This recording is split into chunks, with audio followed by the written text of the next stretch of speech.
The Force binds all things across the galaxy, connecting every living being in an invisible web of energy that flows through stars, planets, and the void between worlds. For millennia, the Jedi understood this connection as sacred, a gift to be respected and protected. The Sith saw it as power to be seized and wielded. But what happens when something arrives that doesn't seek to use the Force, but to devour it? What happens when the very energy that gives the galaxy life becomes nothing more than sustenance for an insatiable hunger? The distress signal from Raxus Secundus came at 0347 Standard Time, a garbled transmission that cut through every Imperial frequency with raw desperation. Everyone's dying, can't breathe, the air itself is, then silence. Not the silence of destroyed communications equipment, but the profound absence of anything at all. No electromagnetic signatures. No thermal readings. No life signs across an entire planet that had housed 4 billion souls just hours before. In the Imperial Palace on Coruscant, Emperor Palpatine sat motionless in his meditation chamber, yellow eyes wide with something that might have been concern or perhaps anticipation. The disturbance in the Force was unlike anything he had felt in his long existence, not the bright agony of a planet destroyed by superweapon, not the slow poisoning of corruption taking root in a civilization, but something else entirely. It felt like a wound, as if reality itself had been bitten and the Force was bleeding out through the puncture. Interesting, he whispered to the darkness around him. Across the galaxy, on a stolen freighter limping toward a rebel rendezvous point, former Padawan Kale Voran clutched his head and screamed. His companion, a Twi'lek pilot named Sura, grabbed him as he collapsed. "What is it? What's wrong?" "The Force," Kale gasped, blood trickling from his nose. "Something's eating it." On the remote planet of Dagobah, Master Yoda's eyes snapped open in his crude dwelling. The ancient Jedi Grand Master rose with uncharacteristic speed, his Jimmer stick clattering to the floor forgotten. Through the Force, he reached out and felt the echo of Raxus Secundus, felt the moment when 4 billion voices cried out in terror and were suddenly silenced, their life energy not scattered into the cosmic force as natural death demanded, but pulled away, consumed, drawn into something that should not exist. "A great darkness, this is," Yoda murmured. "But darkness we know, this is not." The Imperial Moff of the Atravis sector, a career military man named Darren Collis, stood on the bridge of his Star Destroyer _inexorable_ and stared at the sensor readouts that made no sense. His crew had arrived at Raxus Secundus 8 hours after the distress signal, expecting to find a rebellion uprising or perhaps a plague outbreak. Instead, they found a tomb world. The planet's oceans had turned to stagnant pools of lifeless liquid. The forests were petrified gray statues of what had once been living wood. The cities stood intact but hollow, every building preserved perfectly, every speeder bike parked in its designated spot, every light still functioning on automatic timers. But not a single living thing remained. No bodies, no bones, no decomposition, just absence. As if every organic molecule had been carefully extracted, leaving only the sterile infrastructure behind. "Sir," his sensor officer reported, voice shaking, "I'm detecting trace energy signatures that don't match any known weapon profile. It's almost like something drew all the bioelectric energy from every living thing simultaneously."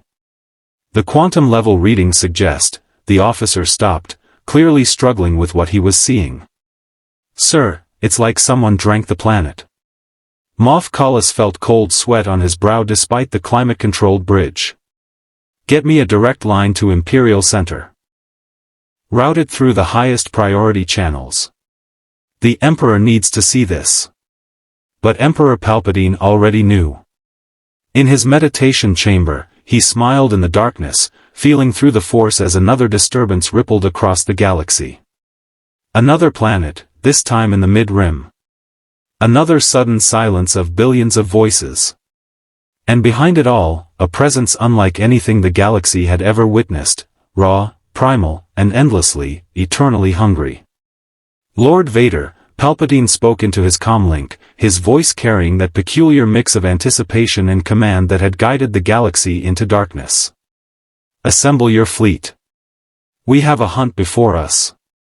In his personal meditation chamber aboard the Super Star Destroyer _Executor_, Darth Vader opened his eyes behind his mask. Through the Force, he felt what his master felt, the bleeding wounds in reality, the impossible consumption of life itself. His mechanical respirator cycled steadily as he processed this new threat. What is thy bidding, my master? Vader's deep voice carried no emotion, but his mind was already calculating, strategizing, preparing for whatever could cause such devastation. There is a threat to the Empire, Palpatine replied. Something has come to our galaxy that feeds on life itself. Find it. Study it. And if possible, bring it to me. Such power could prove useful. Vader rose from his meditation, his black cape settling around his armored form. As you wish, my master. But as the Dark Lord of the Sith strode toward his flagship's bridge, he felt something he had not experienced in years, the faintest touch of uncertainty. Whatever this thing was, it had consumed entire worlds with ease. The Force whispered warnings his mechanical body could barely process, primal instincts long buried under cybernetics and dark side conditioning suddenly screaming that he was about to face something beyond his understanding. In the void between systems, Goku hovered in the vacuum of space, his GI tattered and stained with cosmic dust, his hair black and wild around a face that bore only the faintest resemblance to the pure-hearted warrior he had once been. His eyes glowed with a sickly yellow-green light, and around his body, an aura of stolen life energy pulsed and writhed like a living thing. He could feel it now, the energy of this galaxy, so different from his own universe but equally delicious. Here, they called it the Force. In his universe, it had been Ki. The names didn't matter.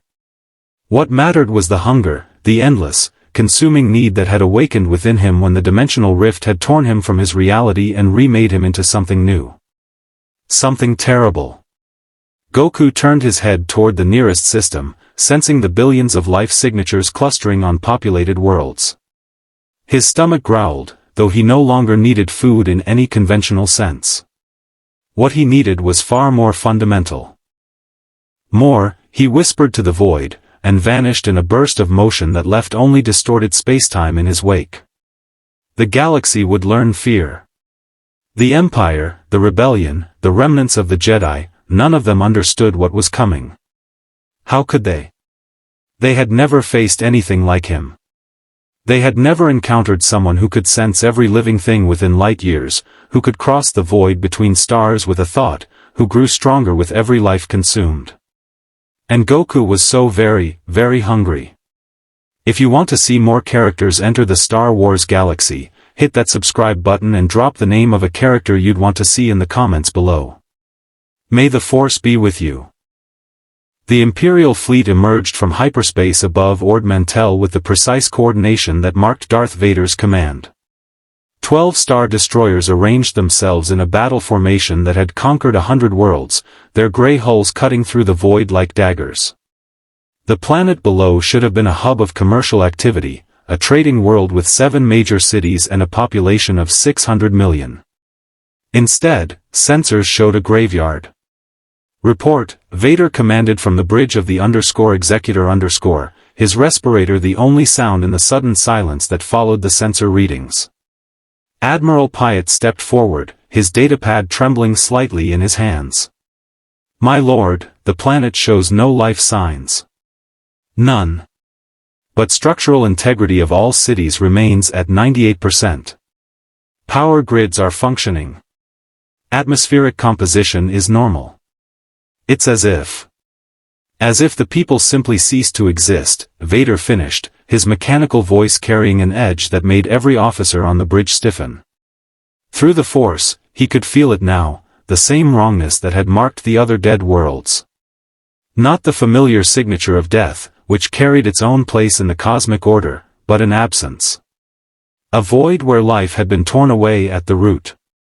Deploy probe droids to the surface, Vader ordered. I want samples from every major population center. Atmospheric readings, soil composition, any trace biological material. And scan the system. Whatever did this may still be here. Even as the words left his vocabulary, Vader felt it. A presence, impossible to miss now that he was actively searching. It burned in the Force like a sun, but twisted, a star turned inside out, pulling everything into itself rather than radiating outward. The sensation was so alien that for a moment, Vader's connection to the Force actually recoiled, as if the energy itself feared contact with whatever this was.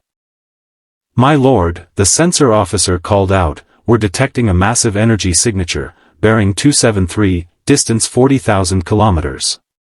The officer's voice cracked. "It's moving toward us. Fast." Vader's gloved hands tightened on the railing. "Battle stations. All ships, defensive formation Epsilon. Prepare all weapons." The crew scrambled to obey, but Vader could sense their fear. They had faced rebel fleets, had crushed resistance across 1,000 systems, had served aboard a vessel that could reduce planets to slag. But this was different. This was primal, the instinctive terror of prey realizing it had been noticed by a predator. Through the main viewport, something became visible. At first, it seemed like a shooting star, a streak of light cutting through the void. Then it slowed, and the bridge crew got their first look at the thing that had consumed 3 worlds in as many days. It looked human. A man, hovering in the vacuum of space without suit or vessel, his body surrounded by an aura of energy that writhed and pulsed with colors that shouldn't exist, yellows bleeding into sickly greens, shot through with veins of something that looked like captured lightning. His clothing was strange, an orange and blue outfit that seemed absurdly mundane for something capable of such destruction. But his eyes, even at this distance, every Force-sensitive being on the fleet could feel those eyes, glowing with an hunger that had no bottom. "All batteries, open fire," Vader commanded. The void erupted in green death as turbolasers from 12 star destroyers converged on a single point.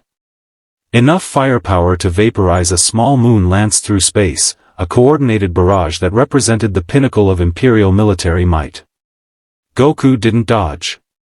He simply raised one hand. The turbolaser blasts hit an invisible barrier and dissipated, their energy absorbed into the aura around the Scion's body.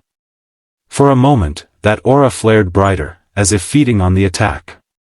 Then Goku smiled, a terrible expression that held no joy, only appetite. "He's absorbing our weapons' fire," Admiral Piet gasped. "My lord, what do we?" Goku moved. One instant he was 40,000 kilometers distant, the next he was directly outside the _executor's primary viewport, his face pressed close to the transparisteel, those glowing eyes staring directly at Darth Vader. The Dark Lord of the Sith felt something he hadn't experienced since the lava flows of Mustafar, genuine fear. Not for himself, but for the sudden, visceral understanding that he was looking at something that could end him, could end everything, with casual ease. Through the Force, Vader reached out, trying to understand this creature. What he found made his blood run cold beneath his armor. This being's power wasn't like the Force, it was something parallel, something that operated on different principles but with equally devastating effect. And more terrifying still, it was hungry. Not metaphorically, not in the way the dark side craved power and control, but with a literal, biological need that transcended normal existence. Goku tilted his head, studying Vader with the same curiosity a child might show an interesting insect. Then he pressed his palm against the transparisteel. "My lord, hull breach imminent in," the warning came too late. The viewport didn't shatter. Instead, the very molecular bonds holding the transparisteel together simply ceased to exist as Goku drew the life energy from the material itself. Ancient durasteel, forged in the heart of Quat drive yards and treated to withstand direct impacts from capital ship weapons, turned gray and brittle in an instant. It flaked away like ash, and suddenly the bridge was exposed to hard vacuum. Emergency bulkhead slammed down, but not before 3 officers were pulled into the void. Vader, anchored by the Force and his magnetic boots, stood his ground as alarms screamed throughout the ship. Through the shimmering containment field that had snapped into place, he watched Goku hover in the vacuum, head tilted to one side as if listening to something only he could hear. Then Goku's eyes widened, and he turned away from the _executor_, looking toward something deeper in system. Vader followed his gaze and felt his mechanical heart nearly stop. The creature wasn't interested in the fleet. It was interested in Ord Mantell's moon, a mining colony housing 50,000 workers. No, Vader said, the word meaningless even as it left his vocabulator.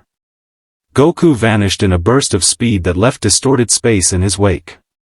Vader reached through the Force, trying to track the movement, and barely perceived the creature as it descended upon the moon like a bird of prey. What happened next would haunt every Force-sensitive being in the fleet for the rest of their lives. The moon's life energy didn't fade gradually. It was ripped away in a single, catastrophic instant. Vader felt 50,000 voices cry out in the Force and then vanish, not dying in the traditional sense, but being pulled into that creature, consumed, added to the terrible power that already burned within him. Through his connection to the dark side, Vader could feel the Saiyan strength growing, could sense the stolen life force being integrated into that alien power source. And then Goku reappeared before the _executor_, his aura burning brighter than before, his expression one of satisfaction. He spoke, and somehow his voice carried through the vacuum, through the Force itself, a resonance that made every being in the fleet hear him clearly. More, Goku said simply. His voice was rough, unused, as if speech itself had become a forgotten habit. I sense more. So much more. This galaxy, so full of life. So full of energy. His smile widened, revealing teeth that seemed too sharp, too predatory for a human face. Thank you for showing me where to feed. Then he was gone, a streak of light that punched through to hyperspace using nothing but raw speed and power, leaving behind a fleet of star destroyers and one Sith Lord who, for the first time since his transformation on Mustafar, felt utterly powerless. Track him, Vader commanded, his voice tight with barely controlled emotion. I want to know where he's going. My lord, Admiral Piet replied, his face ashen, he's heading toward the core worlds. Toward Corellia. Corellia. One of the founding worlds of the Republic, now a key imperial manufacturing center. Home to 3 billion people. Vader turned from the ruined viewport, his cape swirling behind him. Prepare the fleet for immediate pursuit. And contact Imperial Center. The Emperor must know, we are not hunting this creature. We are trying to survive it.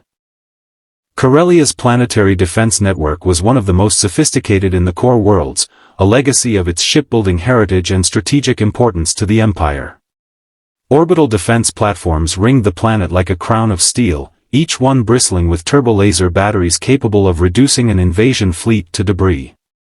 The Imperial garrison maintained constant vigilance, their sensors sweeping the void for any sign of rebel incursion. They never saw Goku coming. The first indication of his arrival was when the sensors simply stopped working. Not damaged, not jammed, they continued operating perfectly, displaying readouts and tracking data. But the energy signature approaching Corellia was so massive, so fundamentally incompatible with their calibration, that the computers interpreted it as a sensor malfunction and discarded the data. By the time human operators realized something was wrong, Goku was already in orbit. Commander Thrace stood in the command center of Defense Platform 7, staring at his view screen in numb disbelief. The thing hovering 300 meters from his station shouldn't exist. It was a man, floating in hard vacuum, surrounded by an aura of energy that made his eyes hurt to look at directly. The platform's automated defense systems had already opened fire, turbolasers tracking the target with mechanical precision. Every shot vanished into that aura like rain into an ocean. Get me Central Command, Thrace ordered, his voice admirably steady despite the ice in his veins. Tell them we have a hostile of unknown origin and our weapons are ineffective. Request immediate. Goku raised his hand, and Commander Thrace's words died in his throat. The Scion's fingers curled into a fist, and the life energy of everyone aboard Defense Platform 7, all 473 crew members, was torn from their bodies in an instant. Thrace felt it, a single moment of absolute agony as everything that made him alive was pulled out through his very cells. Then nothing. His body remained standing for a moment, then collapsed like a puppet with cut strings. Around him, 472 others did the same, their corpses already beginning the process of desiccation as every trace of biological energy was consumed. Goku's aura flared brighter. The energy of 473 lives was barely a snack, but it satisfied the immediate gnawing in his gut. He could feel more below, so much more. The planet beneath him was rich with life, billions of signatures calling to him like a banquet spread before a starving man. He descended. In the capital city of Coruscant, alarms finally began to wail as sensors detected the energy signature entering the atmosphere. Imperial Governor Adelhard Ferris watched from his tower office as every screen in the building suddenly displayed the same image, security footage from Defense Platform 7 showing the exact moment the crew collapsed. The timestamp showed it had happened less than 90 seconds ago. "Evacuate the city," Ferris ordered, his military training overriding the fear clawing at his mind. "Emergency broadcast on all channels. Everyone to the shelters, now." But even as the words left his mouth, he knew it was futile. 3 billion people couldn't evacuate in 90 seconds. They couldn't evacuate in 90 hours. And whatever that thing was, it was already here. Goku touched down in the middle of Treasure Ship Row, Coruscant's busiest commercial district. Thousands of people surrounded him, shoppers, vendors, workers going about their daily lives under Imperial occupation. They stopped and stared at the strange man who had appeared from nowhere, his wild hair and tattered orange GI completely out of place among the sleek architecture and Imperial propaganda holodisplays. For a moment, there was silence. Then someone screamed. Goku closed his eyes and reached out with his senses, feeling the life energy that surrounded him on all sides.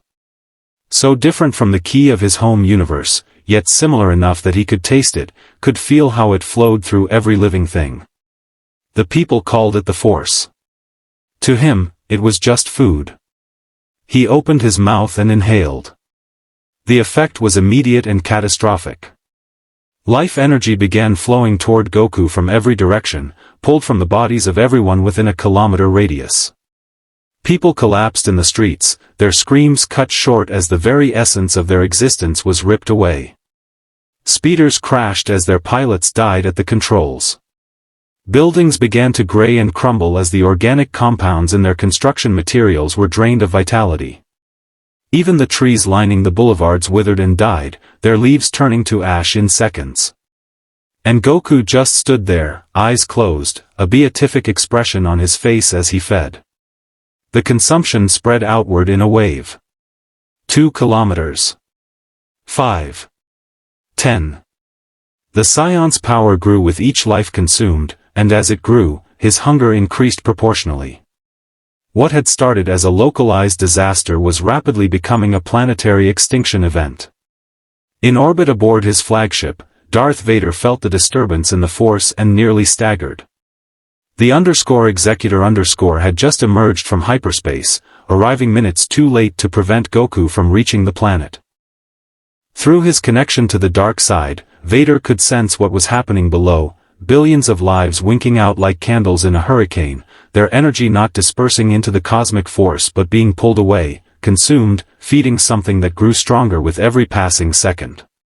"My lord," Admiral Piatt reported, his voice tight with horror, "we're receiving transmissions from the surface. Multiple cities reporting, casualties in the millions. The death toll is accelerating. Current projections show total planetary extinction within 6 hours. 6 hours. Vader's mind raced.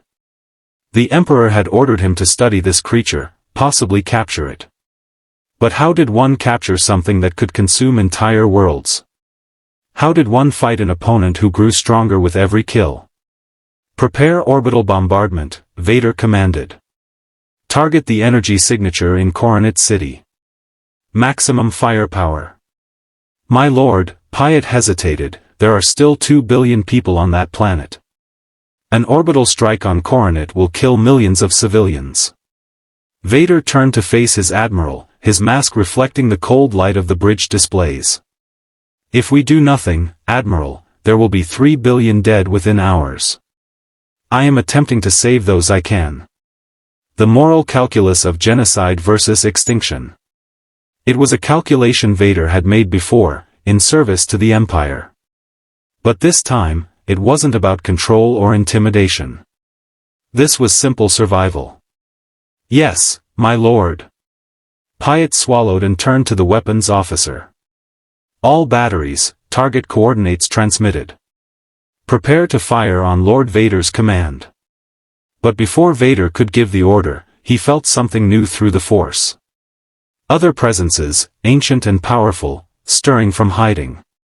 Scattered across the galaxy, survivors of Order 66 who had managed to escape the Purge were sensing what he sensed, an existential threat that transcended the conflict between Jedi and Sith. On Dagobah, Master Yoda rose from his meditation, his Jimmer stick clutched in one clawed hand. Act, we must. Or lost, the galaxy will be. On Tatooine, in a crude dwelling on the edge of the Dune Sea, Obi-Wan Kenobi opened his eyes and reached for a lightsaber he hadn't touched in years.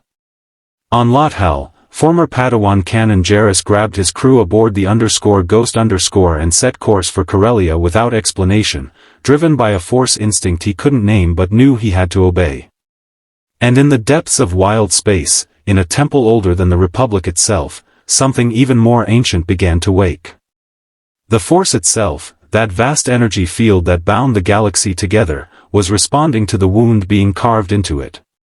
Where the Jedi and Sith represented opposing philosophies of how to use the Force, Goku represented something far more terrifying, the possibility that the Force itself could be consumed, that the very fabric of the galaxy could be devoured.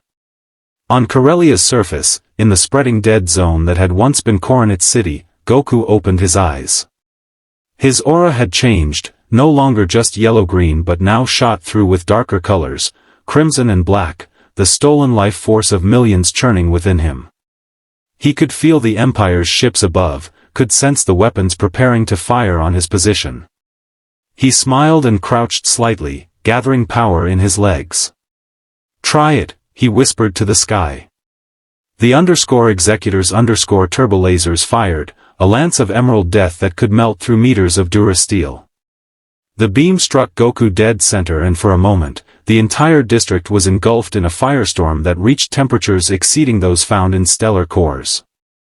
When the smoke cleared, Goku stood unmoved, his aura having absorbed the entire blast. If anything, he looked slightly annoyed. Then he jumped. The ground beneath him exploded from the force of his leap. Goku shot through Corellia's atmosphere in seconds, a meteor of stolen life energy burning upward toward the Imperial fleet. Vader had one moment to recognize the tactical error, bringing the creature closer to more prey, before Goku slammed into the hull of a star destroyer like a meteor. The ship didn't explode. That would have been merciful. Instead, Goku placed both hands against the durasteel hull and simply pulled.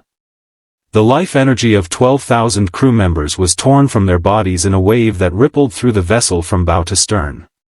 The Star Destroyer went dark, all power dying as every living thing aboard ceased to exist in the span of a heartbeat. Vader watched through the Force as one of his fleet's capital ships became a tomb. Goku hovered beside the dead vessel, his aura now blazing so brightly it hurt to look at him directly. More ships, Goku observed, turning his glowing eyes toward the rest of the fleet. More food. The Imperial fleet scattered. It was an admission of defeat that would have been unthinkable under any other circumstances, 12 Star Destroyers, the pride of the Imperial Navy, breaking formation and fleeing from a single opponent. But Admiral Piet had watched one capital ship die in seconds, its 12,000 crew consumed without the creature even breaking a sweat, and he understood that military doctrine meant nothing here.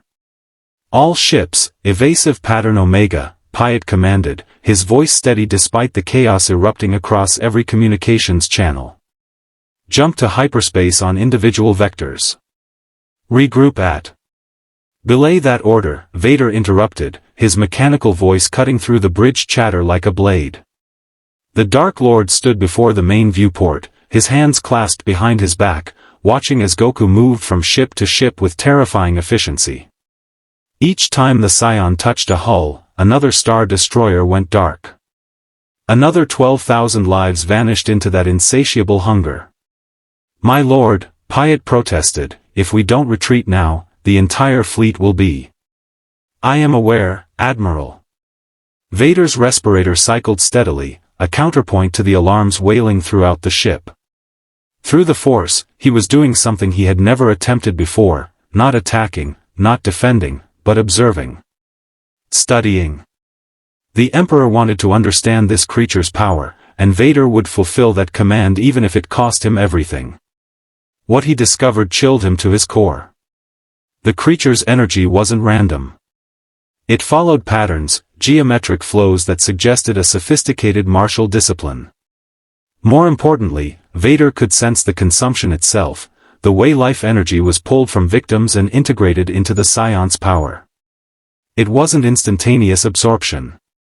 There was a brief moment, perhaps a quarter of a second, where the stolen energy existed in a transitional state between victim and consumer. A vulnerability. Possibly the only one. "Admiral, open a channel to Imperial Center," Vader commanded. "Highest priority. I need to speak with the Emperor immediately." On Coruscant, deep within the Imperial Palace, Emperor Palpatine sat in his meditation chamber and smiled. Through the Force, he had been watching the slaughter at Corellia with fascination. Lesser beings would see only horror in what this creature was doing. Palpatine saw opportunity. The dark side thrived on death, on suffering, on the corruption of life itself. And this Goku, if that was indeed his name, gleaned from the whispers of the Force surrounding him, was providing death on a scale that made even the destruction of Alderaan seem almost quaint. The Force itself was in turmoil, waves of darkness spreading outward from Corellia as billions died. Palpatine drank it in, letting the anguish and terror strengthen his connection to the dark side. But there was something else there too. Something that disturbed even him. The creature wasn't using the dark side. It wasn't using the Force at all, at least not in any way Palpatine recognized. Its power came from somewhere else, operated on principles that predated or perhaps existed parallel to the fundamental energy that bound his galaxy together. For the first time in decades, Palpatine felt something he had thought extinct within himself: uncertainty. "My master," Vader's voice crackled through the holographic communicator, "I have observed the creature's feeding mechanism. There is a vulnerability we might exploit, but it would require—" "Return to Coruscant immediately," Palpatine interrupted. "Bring whatever remains of your fleet." There was a pause. "My master, Corellia still has millions of survivors. If we withdraw now—" "Corellia is already lost, Lord Vader. The question is not whether we can save it, but whether we can prevent the same fate from befalling the rest of the galaxy." Palpatine's hologram leaned forward, yellow eyes gleaming. "I have sensed something through the Force. The Jedi remnants are mobilizing. They intend to confront this threat themselves." "The Jedi are broken, scattered," Vader said. "What could they possibly?" "They are desperate, my old friend. And desperate Jedi do foolish things. Let them reveal themselves in their futile attempt to stop this creature. We will observe, learn from their failure, and then—" Palpatine smiled, "then we will demonstrate the superiority of the dark side." Vader understood. The Emperor was willing to sacrifice Corellia, possibly more worlds, to gather intelligence and eliminate Jedi survivors in one stroke. It was a ruthlessly efficient strategy, one that Vader would have admired before Mustafar. Before he learned what it meant to burn. "As you wish, my master." The remaining Imperial ships jumped to hyperspace, leaving Corellia to its fate. Behind them, Goku stood in the void surrounded by a fleet of dead Star Destroyers, his aura blazing with the power of hundreds of thousands of consumed lives. He could feel more life on the planet below, billions of signatures still calling to him. He descended once more. On the surface, in a makeshift command center deep underground, Governor Ferris watched the evacuation efforts with hollow eyes. They had managed to get perhaps 10 million people off-world in the hours since the creature arrived. 10 million out of 3 billion. The mathematics of extinction were brutally simple. "Governor," his communications officer reported, "we're receiving a transmission. It's not Imperial encryption. The signal identifies as Jedi." Ferris felt something twist in his chest, hope, perhaps, or maybe just the death throes of denial. "Put it through." The hologram that appeared was of a man Ferris didn't recognize, weathered, bearded, with the unmistakable bearing of a Jedi Knight despite his rough clothing. Behind him, Ferris could see what looked like a modified freighter's cockpit. "This is Canon Jarrus," the man said without preamble. "I'm inbound to Corellia with whatever help I can provide. Is there anyone left to save?" "We have evacuation ships at the southern spaceport," Ferris replied, too exhausted to question why a Jedi was offering help to an Imperial governor. "But that thing, it's consuming the planet from the northern hemisphere downward. We have maybe 2 hours before it reaches the evacuation zone. Then we buy you 3 hours. The hologram flickered as another figure stepped into frame, a Twi'lek woman with pilot's goggles pushed up on her forehead and a blaster on her hip. "I'm Hera Syndulla. We're not the only ones coming. There are others. Jedi, former soldiers, anyone who can still feel what's happening through the Force. We can't let this thing take the galaxy without a fight." Ferris wanted to laugh at the absurdity of it, rebels and Imperial working together, Jedi emerging from hiding to save Imperial citizens. But he was too tired, and the numbers on his death toll display were climbing too quickly. "The evacuation zone is at these coordinates," he transmitted the data. "Whatever you're planning, do it fast. That creature is getting stronger with every person it consumes." The hologram cut out. Ferris turned to his aide. "Increase evacuation speed. Route all available ships to the southern spaceport. And..." He paused, weighing treason against survival. "Inform all Imperial forces to stand down if they encounter rebel ships. Today, we're all on the same side." In hyperspace, aboard the _Ghost _, Canon Jarrus sat in the co-pilot seat and tried to center himself through the Force. It was difficult. The disturbance emanating from Corellia was like a scream that never ended, a wound in the Force that grew wider with each passing moment. He could feel other Jedi converging on the same location. Not many, perhaps a dozen survivors scattered across the galaxy, but each one answering the same desperate call. "You really think we can stop this thing?" Hera asked quietly, her hands steady on the controls despite the tension in her voice. "I don't know," Canon admitted. "But I know what happens if we don't try. Master Yoda taught us that the Force binds all living things. This creature is severing those bonds, consuming the connections that hold the galaxy together. If it's not stopped..." He trailed off, not wanting to voice the conclusion. "Then we stop it," Hera said with the absolute certainty that Canon loved about her. "We've faced impossible odds before. Not like this." Canon closed his eyes, reaching through the Force toward Corellia. He could feel Goku now, a presence that was simultaneously vast and empty, power without purpose, strength without soul. And beneath it all, that endless, bottomless hunger. "Hera, this isn't like fighting the Empire. The Empire wants control. This thing just wants to consume. It's not evil in any way we understand. It's just hungry. Then we find a way to make it not hungry. Or we find a way to make it go somewhere else. Or..." Hera's jaw set in determination, "or we give it something it can't digest."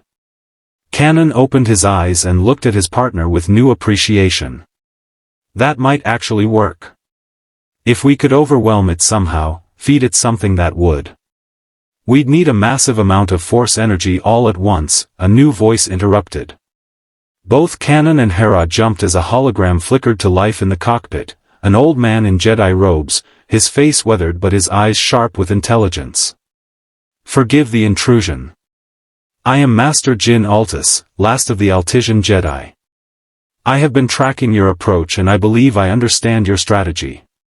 "How did you," Kanan began, "slice your ship's communications?" "I'm old, young Jarrus, not incompetent."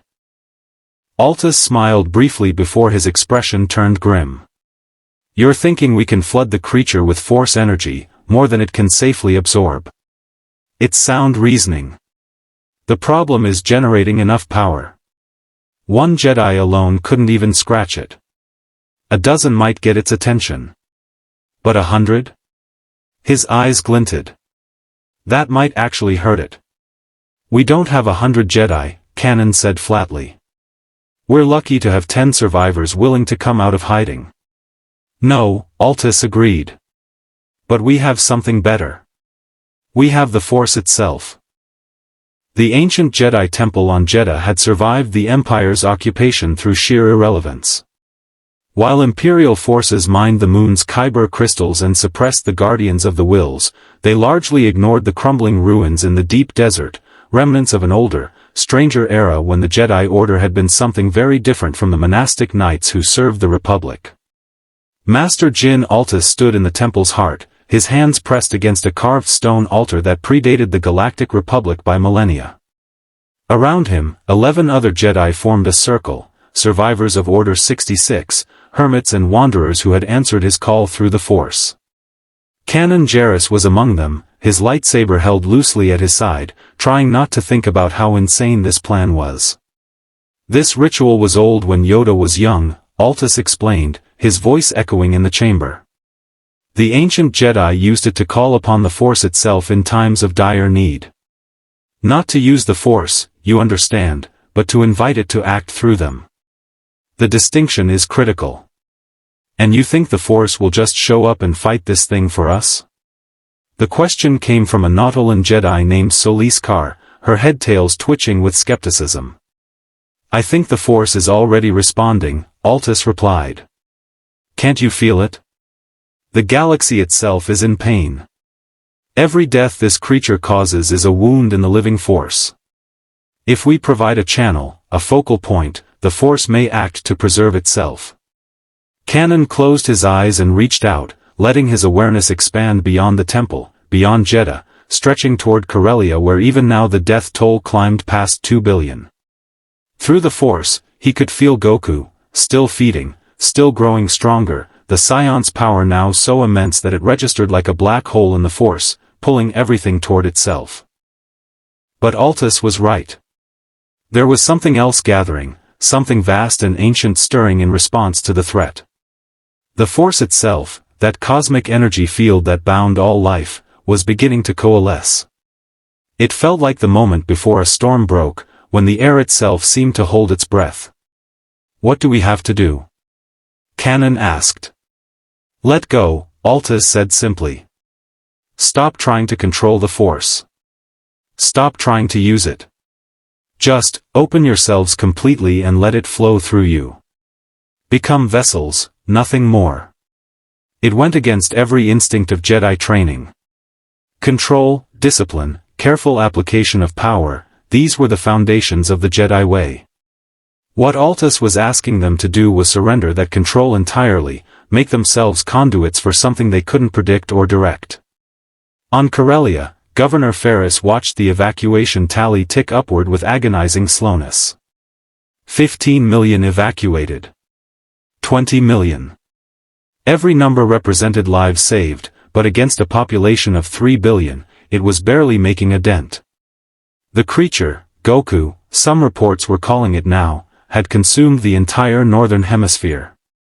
2 billion people gone, their life energy fed into that terrible aura that now blazed bright enough to see from orbit.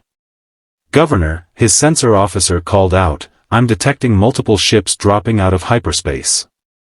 Rebel signatures mostly, but also, sir, one of them is broadcasting Jedi identification codes."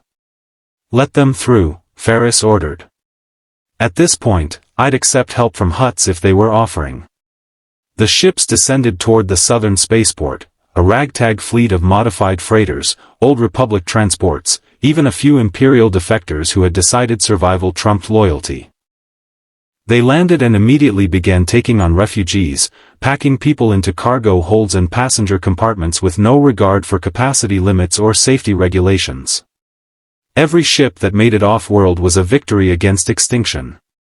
But even as the evacuation continued, everyone could feel it, the presence moving steadily southward, consuming everything in its path.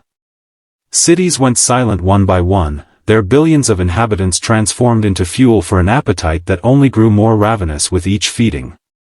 Goku walked through the ruins of what had been Tyrena, Corellia's second-largest city. The buildings stood intact, their architecture preserved perfectly, but empty of all life. His footsteps echoed on streets that should have been crowded with traffic and commerce. The silence was absolute, broken only by the sound of his breathing and the crackle of energy around his body. He could feel his power now, truly feel it for the first time since the dimensional rift had transformed him.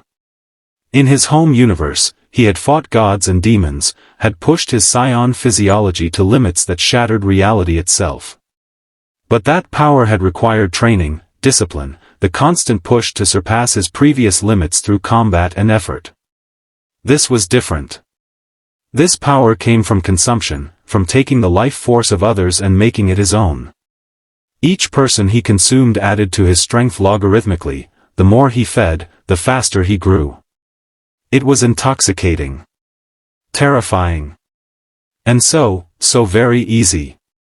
A part of him, a small part, buried deep beneath the hunger, remembered being different. Remembered having friends, a family, a son whose face he could barely recall now. That version of Goku had valued life, had fought to protect it. Had died and returned multiple times to defend his universe from threats.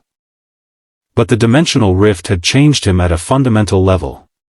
It had awakened something primal in his Saiyan biology, some ancient survival mechanism that overrode everything else.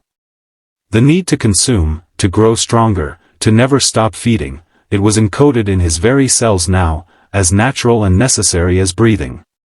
He tilted his head back and roared, the sound carrying across the dead city. His aura exploded outward, and every remaining structure within a kilometer radius crumbled to dust as he pulled the last traces of organic compounds from their foundations. The energy was negligible compared to what he'd already consumed, but the act itself satisfied something deep in his psyche. More. He needed more. Always more. Goku's senses stretched outward, feeling for the remaining concentrations of life on the planet.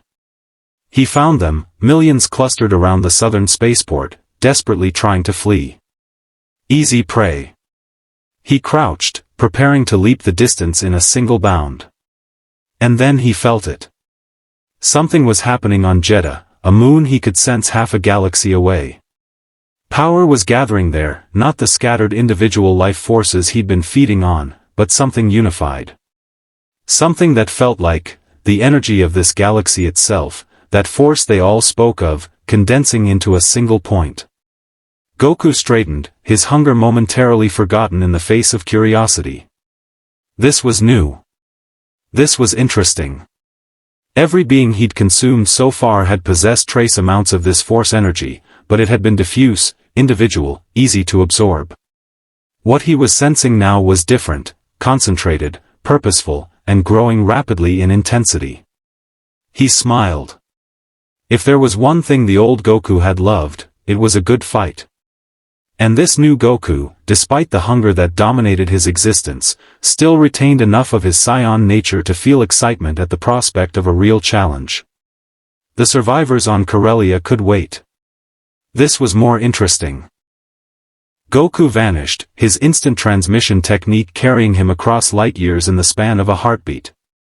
He reappeared in Jedha's atmosphere, hovering above the desert where he could feel that gathering power. Below him, in the ancient temple, 12 Jedi were attempting something that would either save the galaxy or doom it. In the temple, Canon Jarrus felt the moment Goku arrived. Every Jedi in the circle did, their connection to the Force screaming warnings that a predator had noticed them. But it was too late to stop now. They had already begun the ritual, already opened themselves completely to the Force. And the Force was responding. Kanan felt power flowing through him unlike anything he'd ever experienced as a Jedi. This wasn't the careful manipulation of telekinesis or the subtle art of mind influence. This was raw, primal Force energy, the same power that had created life in the galaxy, that had bound the first stars together, that existed before the concepts of light and dark had even been imagined. It burned through his body like fire and ice simultaneously. He heard the other Jedi gasping, crying out as the power overwhelmed their ability to contain it. But they held the connection, held their places in the circle, even as their physical forms began to glow with inner light. "Hold!" Altus commanded, his ancient voice carrying a strength that belied his years. "Let it flow. Don't try to direct it, just be the channel." Above the temple, Goku watched with interest as 12 pillars of light erupted from the structure below. The Force energy was incredible, orders of magnitude beyond what any individual being he'd encountered could produce. It felt like staring into a star. His hunger surged. This much energy, if he could consume it. Goku descended rapidly, landing in front of the temple entrance with enough force to crack the ancient stone beneath his feet. He walked forward, his aura blazing, ready to feed on this new source of power. And the Force struck back. The blast of pure Force energy hit Goku like a physical wall. For the first time since arriving in this galaxy, he was driven backward, his feet leaving furrows in the ancient stone as he skidded to a halt. The impact would have vaporized a normal being. For Goku, it was merely surprising. He looked up, eyes widening with something that might have been delight. The temple was glowing now, light pouring from every crack and crevice in the ancient structure. The 12 Jedi inside weren't just channeling the Force, they had become living conduits for it, their individual identities almost subsumed by the cosmic power flowing through them. Inside the temple, Kanan Jarrus was drowning in light. He could barely remember his own name, barely hold on to the thread of consciousness that defined him as separate from the Force itself. He felt the presence of his fellow Jedi in the circle, their minds touching his in ways that went beyond normal Force bonds. They were becoming something unified, something greater than the sum of their parts. And through them, the Force was manifesting with intentionality. "It knows," Master Altus gasped, blood trickling from his nose as the strain threatened to tear his physical body apart. "The Force, it knows what he is. What he represents. A void. A consuming absence. Everything the Force is not." Goku walked forward again, more cautiously this time. The energy radiating from the temple was delicious, he could taste it on the air, could feel his cells yearning to absorb it. But there was also danger here. For the first time since his transformation, he faced something that might actually be able to hurt him. The Saiyan grinned. Finally, a real challenge. He raised both hands and began gathering his own energy, that stolen life force of billions compressed and focused into a single point between his palms. The air around him distorted as reality struggled to contain the concentration of power. This was a technique he remembered from before, the Kamehameha wave, refined through centuries of martial tradition in his home universe. Ka-me. The words came automatically, muscle memory from countless battles. The energy between his palms grew brighter, more intense. Ha-me. The Force responded to the threat. The 12 Jedi convulsed as power surged through them, their bodies glowing so brightly they were barely recognizable as humanoid forms. The temple's foundations cracked, unable to contain the energies being channeled through ancient stone. Ha! Goku released the attack. A beam of condensed energy erupted from his hands, tearing through the air with enough force to atomize mountains. It struck the temple dead center, and for a moment, the entire structure was engulfed in an explosion that registered on sensors across the system. When the dust cleared, the temple still stood. Damaged, yes, huge chunks of stone vaporized, walls cracked and crumbling, but standing. And the 12 Jedi within, though bloodied and burned, still held their circle. The Force had protected them, wrapped them in a shield that had absorbed the worst of Goku's attack. But the cost was evident. 2 of the Jedi collapsed, their bodies unable to sustain the strain any longer. Their sacrifice had bought the others moments, nothing more. Goku frowned, studying the temple with new respect.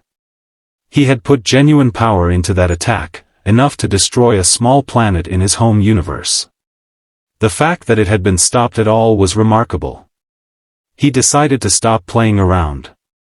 The Saiyan's aura exploded outward as he tapped into deeper reserves of stolen power. His hair, already wild, began to stand even more on end. Energy crackled around his body in visible arcs of lightning. This was the beginning of a transformation, not Super Saiyan, not yet, but the first stage of truly unleashing his full power. On Coruscant, Emperor Palpatine sat bolt upright in his meditation chamber. Through the Force, he could feel what was happening on Jedha, feel the desperate gambit of the surviving Jedi, and more importantly, feel the creature preparing to annihilate them. The dark side whispered to him, showing him visions of what would happen if that attack was released at full power. Jedha would cease to exist. Not destroyed, not shattered, simply erased, every atom scattered across the void, its very existence consumed by Goku's hunger. And the Jedi channeling the Force would die, their connection severed in the most violent way possible. The backlash would ripple across the galaxy, damaging the Force itself in ways that even Palpatine couldn't fully predict. For a moment, the Emperor considered allowing it to happen. The deaths of the remaining Jedi and the sacrifice of one moon was an acceptable price for the elimination of a threat he didn't fully understand. But something stayed his hand, a calculation of risk versus reward, a recognition that he was observing something unprecedented. This Goku creature could be defeated by the Force itself. That meant it could be defeated by someone who truly mastered the Force. And if it could be defeated, perhaps it could be controlled. Palpatine reached for his comlink. Lord Vader. Proceed to Jedha immediately. The Jedi have engaged the creature. I want you there to observe the outcome. In hyperspace, Darth Vader acknowledged the command without question, but privately he wondered what his master was planning. The Emperor never acted without calculating every angle, every potential outcome. If he was willing to allow the Jedi to fight rather than simply destroying them from orbit, it meant he saw value in the conflict itself. On Jedha, Kanan felt his body beginning to fail. The Force energy flowing through him was too much, too vast for a mortal form to contain. He could feel his cells breaking down, could taste blood in his mouth, could sense that his connection to his physical body was growing increasingly tenuous. But he also felt something else. The unified will of the Force itself, pressing through him and his fellow Jedi like water through a cracked dam. It wanted to act. It wanted to preserve the galaxy it had helped create. All it needed was a vessel capable of withstanding the power required. Master Altus, Kanan gasped, his voice barely audible over the roar of energy surrounding them, we're not strong enough. Our bodies can't. I know, Altus replied, his ancient face serene despite the blood streaming from his eyes and ears. We were never meant to survive this, Jairus. We are the sacrifice. The Force demands a price for intervention on this scale. Then what's the point? Solis Kar demanded, her voice edged with panic. If we die and the creature survives. We buy time, another Jedi interrupted, a human woman named Tai Uzuma. We show the galaxy that this thing can be hurt. Can be stopped. Even if we fall, others will know it's possible. Kanan felt tears streaming down his face, though whether they were from pain or grief he couldn't tell. He thought of Hera, waiting aboard the _ghost_ in orbit. Thought of Ezra, the young Force-sensitive he'd been training. Thought of all the people they still needed to save. But Master Altus was right. Some sacrifices were necessary. Some prices had to be paid.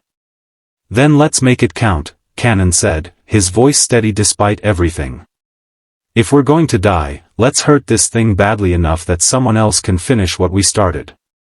The remaining Jedi, now only 10, as another had collapsed, tightened their circle. The Force responded to their acceptance, to their willingness to give everything. The power flowing through them intensified, became almost liquid in its density. Outside, Goku finished his preparation. His aura had expanded to encompass several hundred meters, the stolen life force of billions condensed and ready to be unleashed. He could sense the Jedi inside preparing their own attack, could feel the massive concentration of force energy building to critical levels. Good. A real fight. A real challenge. His Saiyan blood sang with anticipation. Both sides released their attacks simultaneously. Goku fired another Kamehameha wave, this one magnitudes more powerful than the first. The beam was so energetically dense that it distorted spacetime around it, creating visible ripples in reality as it tore through the air. The Jedi, channeling the Force's will, released everything they had in a single unified blast of pure cosmic energy. It wasn't a traditional Force push or lightning, it was something more fundamental, the raw power of creation and life itself given violent form. The two attacks met in the space between the temple and Goku. The resulting explosion could be seen from Jedha City, 30 kilometers away. The desert sand fused into glass for miles in every direction. The ancient temple, which had survived millennia of war and natural disaster, finally collapsed, its stones unable to withstand the energies tearing through it. And in the center of the blast, Goku felt pain. Real, genuine pain. Not the mild discomfort of his body adapting to new power, but actual injury. The Force energy was burning through his stolen life force, consuming it in ways that his hunger couldn't compensate for. He felt his aura flicker, felt his power actually diminish for the first time since his transformation. It wasn't much. Perhaps 5% of his total strength, burned away by the Force's counterattack. But it was enough to prove something crucial: he could be hurt. He could be diminished. And if he could be diminished, he could potentially be killed. The revelation sent a jolt of primal fear through Goku's consciousness, the first true fear he'd felt since arriving in this galaxy. But alongside that fear came something else: excitement. The old Goku had always sought stronger opponents, had pushed himself to new heights through competition and combat. This new Goku, despite the hunger that dominated his existence, still carried that core drive. If the Force could hurt him, then consuming the Force itself would make him even stronger. And these Jedi had just shown him how to access it directly. When the energy finally dissipated, Goku stood in a crater of melted glass, his GI completely destroyed, his body covered in burns that were already healing. Before him, the temple was ruins. And in those ruins, 10 Jedi lay dying, their bodies broken by the power they had channeled. Goku approached slowly, looking down at them with something that might have been respect. They had hurt him. Not much, but enough to matter. "Strong," he said, his voice rough. "You were strong." Master Altus looked up at him, blood bubbling from his lips as he tried to speak. "You can be stopped." "Maybe," Goku acknowledged. Then he reached down and placed his hand on Altus's chest. The old Jedi's eyes widened in horror as he realized what was about to happen. "No. We were conduits, connected to." Too late. Goku pulled, drawing the life force from Altus's body. But this time was different. This time, the Jedi had been so deeply connected to the Force that consuming him meant consuming something of that connection as well. Goku gasped as new power flooded into him, not just life energy, but something more fundamental. For a brief moment, he could feel what the Jedi felt, could sense the vast web of energy connecting all living things in the galaxy. The Force opened itself to his perception, and he understood what it truly was. Food. All of it. The entire galaxy, every living thing, every Force-sensitive being, it was all potential energy waiting to be consumed. And now he knew how to access it directly, without needing to drain individuals one by one. He could consume the Force itself. Goku threw back his head and laughed, the sound echoing across the ruined temple. The other dying Jedi he left alone, their life force was negligible now, and they would perish soon enough from their injuries. He had learned what he needed. As he prepared to leave Jedha, to begin feeding on the Force directly rather than just the beings who carried it, he felt another presence approaching. Strong. Disciplined. Touched by darkness but not consumed by it. Darth Vader's shuttle was entering the atmosphere. Goku smiled. Another challenge. Another opponent. And this one carried significant power, he could taste it from here. The hunt was about to continue. Darth Vader's shuttle descended through Jedha's atmosphere with the precision of Imperial engineering, but the Dark Lord standing in the passenger compartment felt none of the usual confidence that accompanied his arrivals. Through the Force, he could sense the devastation below, 10 Jedi, their life forces flickering like dying embers, and standing over them, a presence that burned so brightly it almost hurt to perceive. The shuttle landed 100 meters from the ruined temple. Vader strode down the ramp alone, his cape billowing in the wind that carried ash and the smell of melted glass. His red lightsaber remained unignited at his belt, though his hand rested near it. He had witnessed what this creature could do to an entire fleet. A lightsaber seemed almost quaint in comparison. Goku turned to face the new arrival, his head tilted with curiosity. This one was different from the others he'd encountered, more machine than man, his body a patchwork of cybernetics that carried only the faintest traces of organic life. But the power within him was substantial, refined through discipline and darkness into something sharp and dangerous. "You're the one from the ships," Goku observed, his voice carrying easily across the distance despite the wind. "The one in the black armor who watched me feed. I am Darth Vader, Dark Lord of the Sith and servant of the Emperor." Vader's mechanical voice showed no fear, though internally his danger assessment algorithms were screaming warnings. "You have consumed billions of Imperial citizens. You have violated Imperial space. By the authority vested in me, I order you to cease these attacks immediately." Goku laughed, a genuine sound of amusement that was somehow more disturbing than any threat could have been. "Order me? You can barely sustain your own life without that armor. What makes you think you can command me?" Vader's gloved hand tightened into a fist. The arrogance was expected, but the casual dismissal stung in ways he hadn't anticipated. Through the Force, he could sense the truth of Goku's words. The Saiyan had consumed so much life energy that he registered as something beyond categorization.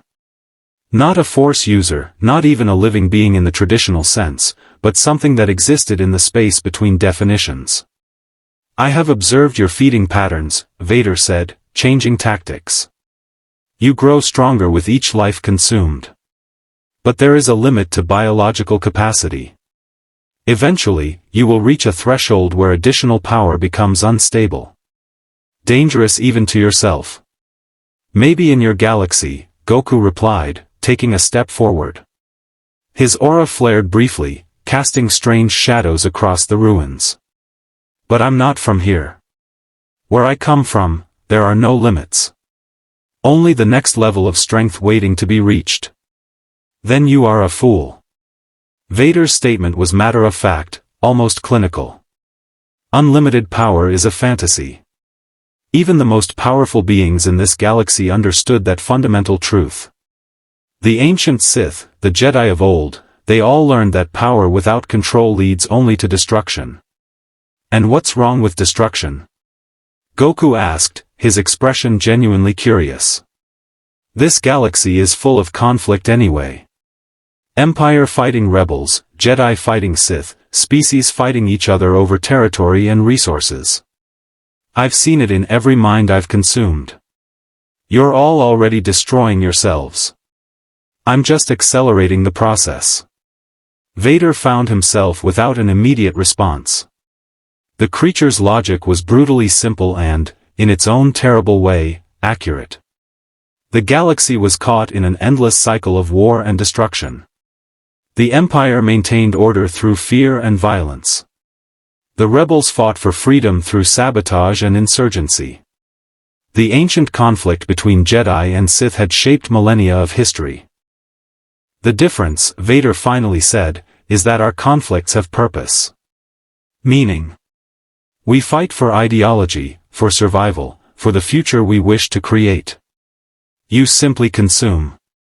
You are no different from a plague or a natural disaster, mindless, inevitable, meaningless.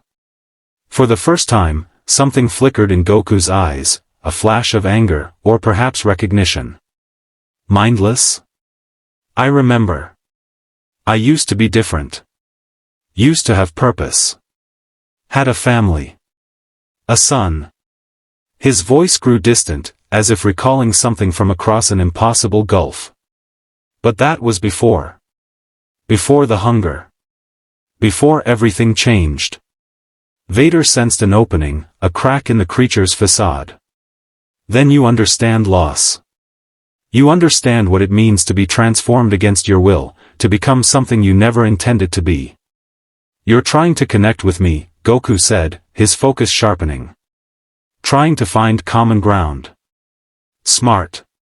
But it won't work. Whatever I was before doesn't matter. This is what I am now. And this, he gestured to his glowing aura, to the consumed planet below them, to the dying Jedi in the ruins, this is what I do. Then you leave me no choice. Vader ignited his lightsaber, the crimson blade humming to life.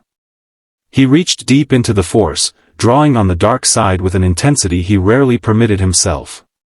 The air around him grew cold as he channeled his power, preparing for what he knew would likely be his final battle. Goku watched the lightsaber with interest. A plasma weapon. Elegant. But it won't help you. He raised his hand, palm outward. Let me show you why. The attack came faster than Vader could fully perceive. A blast of concentrated energy that would have vaporized a building struck him directly.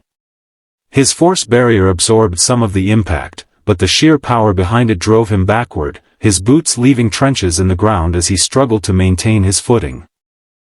Vader retaliated immediately, using the Force to lift massive chunks of temple ruins and hurl them at Goku with enough velocity to break the sound barrier. The Saiyan didn't dodge, he simply stood there as tons of stone shattered against his body, the impacts not even making him flinch. Your turn is over, Goku said, and moved. He crossed the distance between them in a microsecond, his fist driving toward Vader's chest with enough force to punch through durasteel plating. Vader barely managed to deflect with the Force, redirecting the blow so it only grazed his armor. Even that glancing contact sent cracked spiderwebbing across his chest plate. Vader struck back with his lightsaber, the blade moving in the precise forms that had been drilled into him since his days as Anakin Skywalker. The crimson blade connected with Goku's arm, and stopped. The energy field around the Saiyan's body was so dense that the lightsaber couldn't penetrate it. The blade crackled and sparked as it tried to cut through, but it might as well have been striking solid cortosis. Interesting weapon, Goku commented, grabbing the lightsaber blade with his bare hand. The plasma burned against his skin, but he didn't let go. In my universe, we had energy techniques too. But nothing quite like this. Vader felt his lightsaber being crushed, the energy blade destabilizing as Goku's grip disrupted the containment field. With a gesture, Vader called upon the Force to shove the Saiyan backward, not hoping to injure, merely to create distance. Goku slid back a few meters, then stopped himself. You're stronger than the others I've fought here. That energy you use, the Force, you've shaped it into something sharp. Focused. It's impressive. Your approval means nothing to me, creature. Vader's respirator cycled heavily, the exertion of combat straining his damaged lungs. He needed to end this quickly, or his own body would fail before the enemy did. Drawing on reserves he had saved for only the most desperate circumstances, Vader unleashed a storm of Force lightning. Not the quick, cruel punishment he typically used on subordinates, but the full manifestation of his hatred and power. Dark side energy crackled through the air, arcing toward Goku with enough voltage to kill a bantha. Goku's aura absorbed the lightning, the energy adding to his power rather than harming him. But Vader wasn't trying to injure, he was trying to learn. As the lightning flowed from his hands through the force into Goku's energy field, Vader studied the way it was absorbed, the patterns of energy transfer, the brief moment of transition. There. The vulnerability he'd identified earlier, when observing Goku consume his fleet. A fraction of a second when the Saiyan's defensive aura opened to absorb incoming energy. In that instant, while Goku was focused on consumption rather than defense, he could be hurt. But exploiting that opening would require perfect timing, overwhelming power, and a willingness to die in the attempt. Vader ceased his attack, his mechanical breathing labored. "You are correct. I cannot defeat you." Goku lowered his hands, looking almost disappointed. "That's it? You're giving up?" "I am recognizing reality," Vader replied. "But understand this, creature, you may be powerful, but you are not invincible. The Jedi proved that when they wounded you. And there are beings in this galaxy far more powerful than I am. Like your Emperor?" Goku's eyes gleamed with interest. "I can feel him, you know. Through all the people I've consumed, through all the energy I've absorbed, I can sense him on that city planet at the center of the galaxy. His power is vast. Refined. Delicious." Vader felt cold certainty settle over him. The Emperor's plan, to let the creature reveal itself, to study its weaknesses, had just backfired catastrophically. Goku now knew exactly where Palpatine was. And more than that, he was interested. "If you go to Coruscant," Vader said carefully, "you will face the full might of the Imperial military. Trillions of lives defending their homeworld. The Emperor himself, whose mastery of the Force exceeds anything you have yet encountered. You will not find easy prey there. I'm counting on it." Goku's smile was sharp, predatory. "I'm tired of feeding on the weak. These planets, these ships full of people who can't fight back, it fills my stomach but it doesn't satisfy. What I need, what I really want, is a challenge. Something that pushes me to my limits. Your Emperor sounds perfect." He turned away from Vader, looking up toward the stars. "Tell him I'm coming. Tell him to prepare whatever defenses he thinks will work. I want him at his strongest when I consume him." "Wait," Vader called out, though he knew it was futile. "If you must feed, if you cannot control this hunger, then at least confine yourself to the outer rim. Leave the core worlds alone. Surely there is enough life in the galaxy to satisfy you without forcing a final confrontation." Goku looked back over his shoulder, and for a moment Vader saw something in those eyes, perhaps a ghost of whoever this creature had been before the hunger transformed him. "If I could control it, I would. But I can't. The more I consume, the hungrier I become. It's exponential. Soon I'll need to feed on entire systems just to feel satisfied for a few hours. Your core worlds, your outer rim, it doesn't matter. Eventually, I'll consume it all. Then the galaxy itself will fight you," Vader said quietly. "Every being, every faction, every power will unite against the threat you represent. You may be strong, but you are one creature against trillions." "Good," Goku replied. And then he was gone, his instant transmission carrying him across light years toward Coruscant. Vader stood alone in the ruins, his lightsaber extinguished, his damaged armor creaking as he moved. Behind him, the last of the Jedi were dying, their sacrifice having bought nothing except confirmation of what he'd already suspected: conventional force could not stop this creature. But Vader had learned something valuable. He had seen the weakness in Goku's defenses, had identified the moment when the creature was vulnerable. It wasn't much, but it was something. A place to start. He activated his comm link. "Admiral Piet. Recall the fleet to Coruscant immediately. Set defense condition 1 across all core worlds. And transmit this message to Imperial Center, highest priority, the creature is coming for the Emperor. Estimated arrival, 6 hours.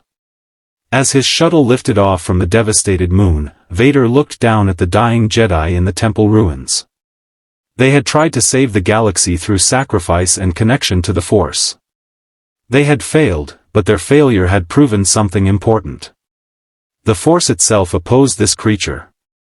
If the Jedi and Sith could somehow work together, could combine their mastery of light and dark, they might be able to generate enough power to exploit that fraction of a second vulnerability. It was a slim hope. But it was the only hope the galaxy had left. The emergency session of the Imperial Ruling Council convened in the throne room with none of the usual ceremony. Moffs, admirals, and high-ranking officers filled the chamber, their faces ranging from confused to terrified as they absorbed the intelligence reports flooding in from across the galaxy. 12 worlds consumed in 4 days. Billions dead. An enemy that couldn't be stopped by conventional weapons or even the Force itself. Emperor Palpatine sat on his throne, fingers steepled before his face, yellow eyes glowing with an intensity that made even the bravest officers avoid direct eye contact. He had spent the past hour in deep meditation, reaching through the Force across the galaxy, feeling the disturbance that Goku's approach created in the fabric of reality itself. The creature was an hour from Coruscant. Maybe less. "My Lord Emperor," Grand Moff Tarkin spoke, his voice steady despite the circumstances, "I have ordered the evacuation of all non-essential personnel from Coruscant. We estimate we can remove perhaps 10% of the population before the creature arrives.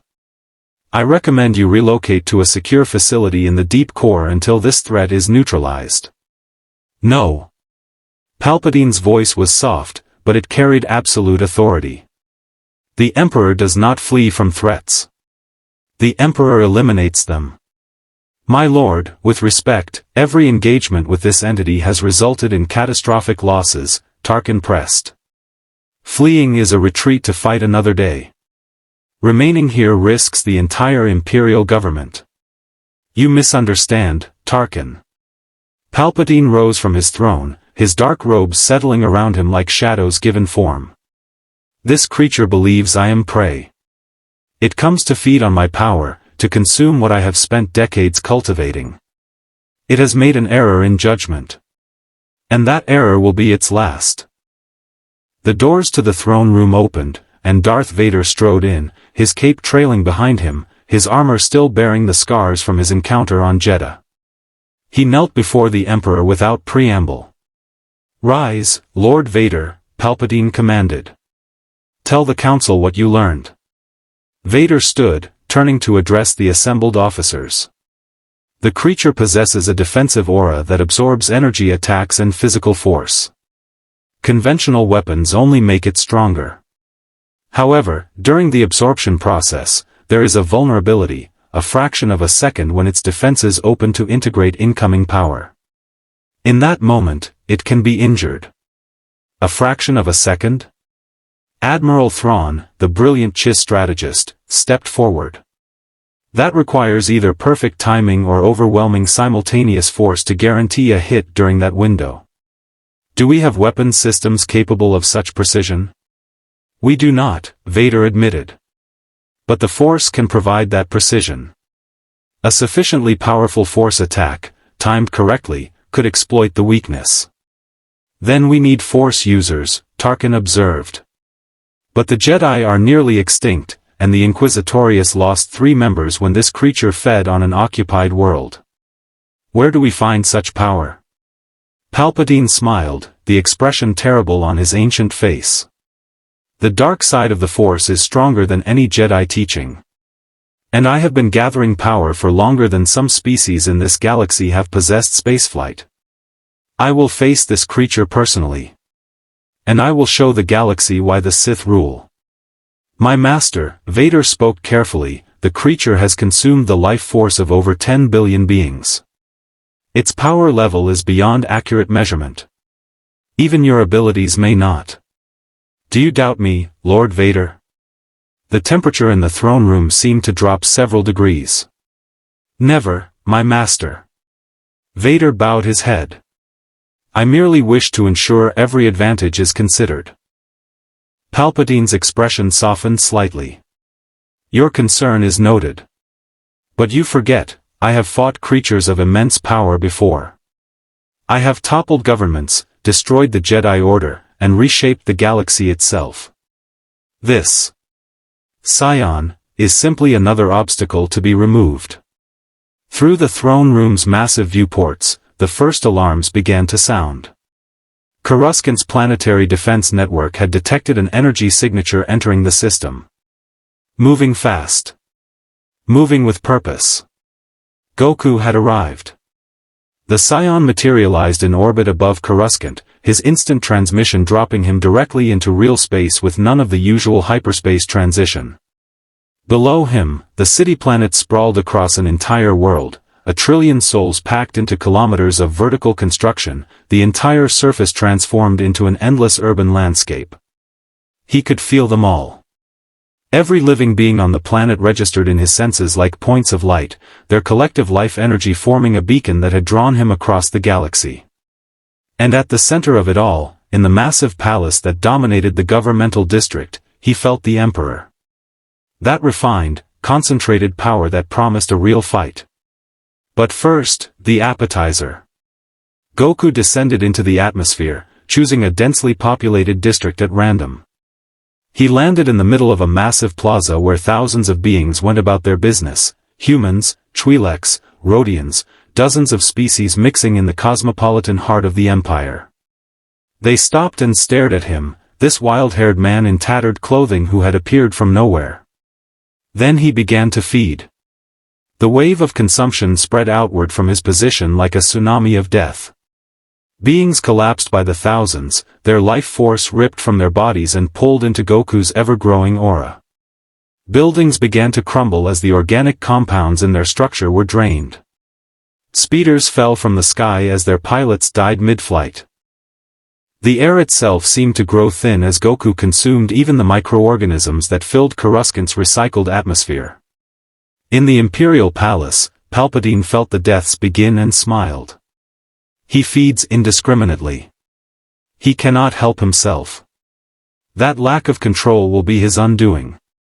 My master, the casualty projections, an officer began, are irrelevant.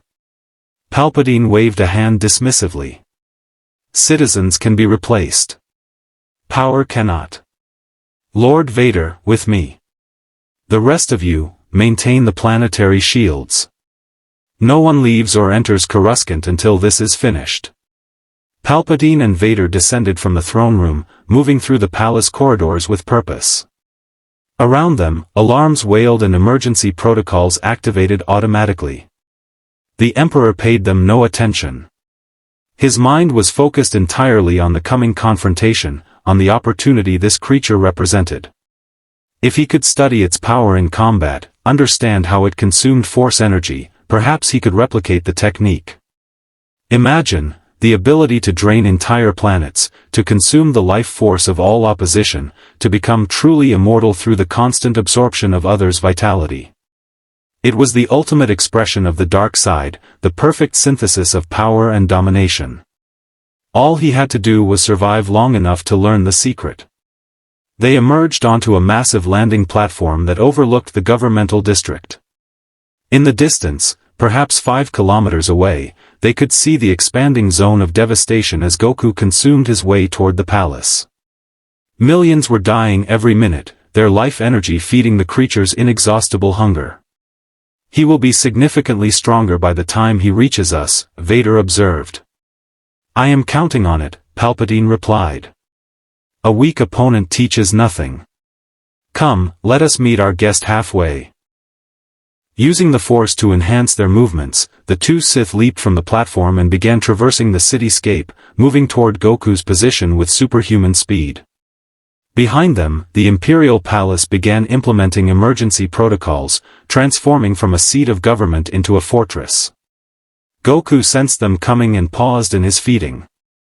The district around him was a dead zone now, thousands of buildings standing empty, their inhabitants reduced to desiccated husks. His aura blazed with the power of millions of consumed lives, bright enough to be seen from orbit. But the approaching signatures were different from the civilian prey he'd been consuming. These were predators, powerful, dangerous, refined through decades of combat and dark side mastery. The stronger one, the Emperor, radiated power that actually made Goku's skin tingle with anticipation. Finally. A real fight. Palpatine and Vader landed on a traffic platform that gave them a clear view of their opponent. This close, the Emperor could see the reality of what faced them, a being whose power had transcended normal categorization, whose aura contained the stolen life force of billions, whose eyes held nothing but hunger and the distant echo of a warrior's pride. "Impressive," Palpatine said, his voice carrying easily across the distance. "You have consumed an impressive amount of life in a short time. But you have made one critical error." "And what's that?" Goku asked, genuinely curious. "You have come to a world where the greatest master of the dark side resides." Palpatine raised his hands, and force lightning began to crackle between his fingers, not the crude torture technique he used on subordinates, but refined death, concentrated hatred given electric form. "You believe yourself a predator. Allow me to show you what true power looks like."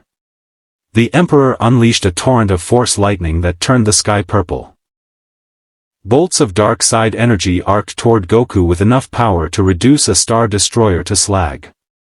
Vader added his own attack, the two Sith working in concert to create a storm of destruction that consumed everything in its path. Goku stood in the center of the maelstrom, his aura absorbing the energy, his smile widening as he felt the quality of power being directed at him. This was different from the turbolasers and conventional weapons. This was refined, intentional, dangerous. This was what he'd been craving. "More," Goku said, his voice cutting through the sound of crackling energy. "Give me more." And as he spoke, his aura began to change. The yellow-green coloration shifted, darkening, taking on hues of crimson and black as he drew upon the dark side energy being funneled into him. He wasn't just absorbing the attack, he was learning from it, understanding the fundamental nature of the force itself through direct exposure. Palpatine felt the shift and his eyes widened in genuine surprise. He's adapting. Learning to use the force. Impossible, it takes years of training to. He consumed the Jedi on Jedha, Vader interrupted. Their connection to the force. He integrated it. Then we must end this quickly. Palpatine intensified his attack, drawing so deeply on the dark side that the sky above Coruscant began to darken with unnatural storm clouds. Before he learns too much. But even as the words left his mouth, the Emperor knew they might be too late. The creature before them was evolving in real time, its Saiyan biology allowing it to adapt and grow stronger through combat in ways that no Force user ever could. The galaxy's greatest predator had just met something even more dangerous, something that became stronger the more you fought it. And it was hungry for more. The battle between Emperor Palpatine and Goku transformed the governmental district into a war zone. Lightning and energy blasts tore through the air, reducing centuries-old architecture to rubble. Entire city blocks collapsed as the combatants moved at speeds that made them nearly invisible to the naked eye, their clash generating shockwaves that shattered transparent steel viewports for kilometers in every radius. Palpatine had not fought at full capacity in decades. The political maneuvering, the careful manipulation of the Senate, the patient corruption of Anakin Skywalker, all of it had been accomplished through subtlety and scheming. But before he was an emperor, before he was even a senator, he had been a Sith Lord trained in the ancient arts of destruction. Now he remembered what that felt like. The Emperor moved through the Force with a grace that belied his aged appearance, his body enhanced by dark side energy to superhuman levels. He wove attacks with centuries of accumulated knowledge, telekinetic strikes that could crush Durasteel, waves of Force energy that distorted reality itself, and always the lightning. Purple-white death that arced from his hands in torrents, each bolt carrying enough power to kill a dozen men.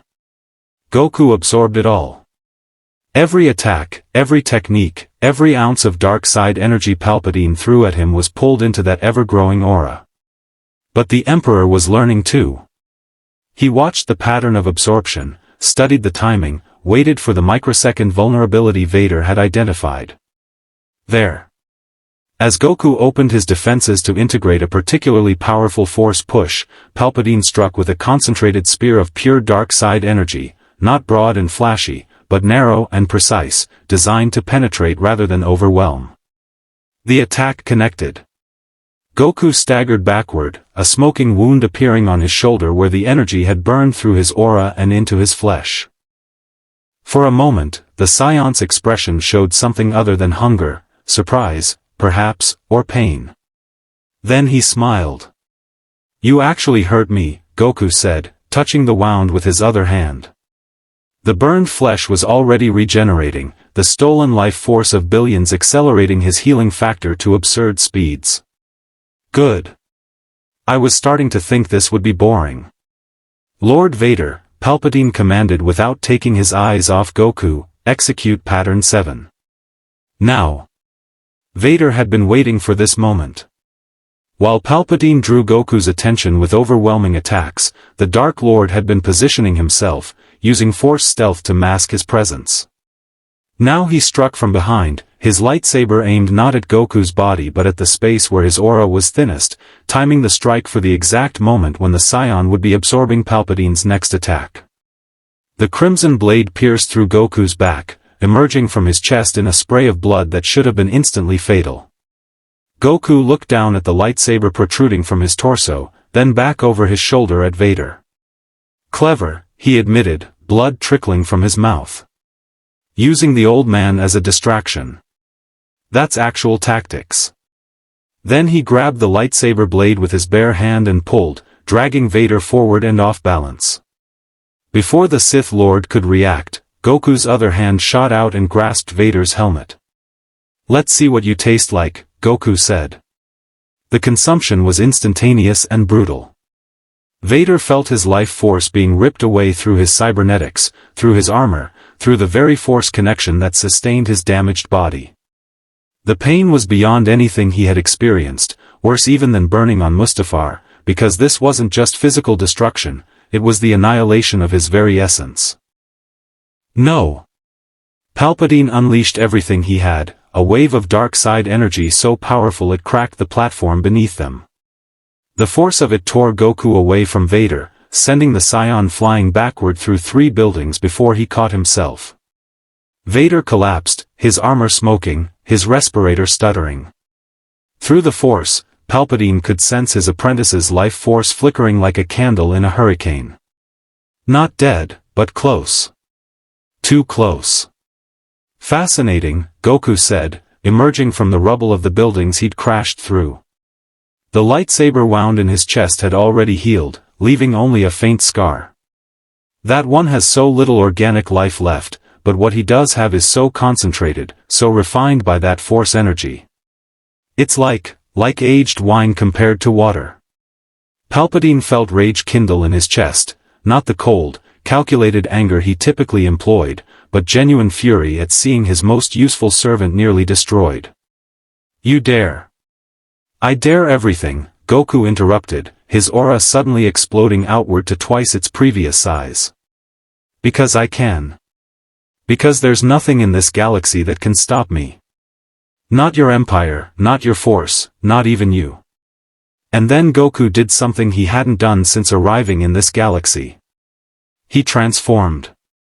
His hair, black and wild, suddenly stood more sharply on end.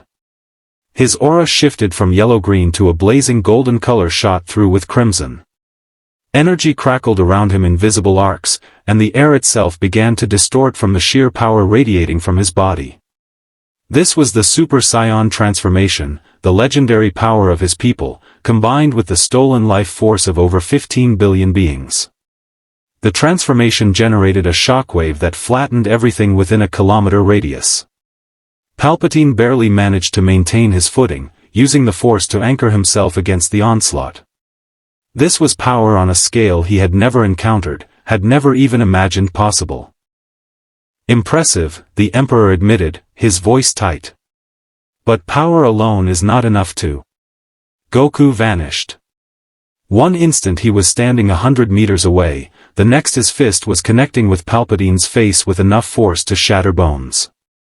The Emperor flew backward, crashing through the wall of the Imperial Palace itself, his body leaving a trail of destruction through a dozen rooms before he finally stopped in the throne room. Palpatine pulled himself to his feet, tasting blood. His face was ruined, bones shattered, one eye barely functional. But he was still alive, still conscious, and most importantly, still angry. "You should not have done that," Palpatine hissed. He raised his hands and began to channel dark side energy on a scale he had not employed since his duel with Mace Windu. The throne room itself began to shake, reality warping around the concentration of power. Goku appeared in the throne room doorway, his golden aura illuminating the chamber. "Why not? You hit me, I hit you back. That's how fighting works." "Fighting?" Palpatine laughed, the sound wet and painful. "Child, you think this is a fight? This is an execution. You have made the fatal mistake of confronting the dark side incarnate on his own ground. Allow me to educate you." The Emperor unleashed a force storm, a technique so powerful and dangerous that even Palpatine had only employed it a handful of times. The air itself tore apart, creating a vortex of dark side energy that consumed matter and energy indiscriminately. It was less an attack and more a localized apocalypse, a wound torn in reality itself. Goku felt the pull of the vortex and resisted, his ki and stolen force energy battling against the consuming void. For the first time since his transformation, he had to actually try. The force storm was trying to unmake him at a fundamental level, to tear apart the very bonds that held his atoms together. "Now that's interesting." Goku shouted over the roar of the storm, his smile returning despite the danger. His Saiyan nature reveled in this, a true challenge, an opponent who could actually threaten him. This was what he'd been missing, what simple consumption couldn't provide. He gathered his own energy, drawing on everything he'd consumed, every technique he'd absorbed from the minds of his victims, and fired a Kamehameha wave directly into the center of the force storm.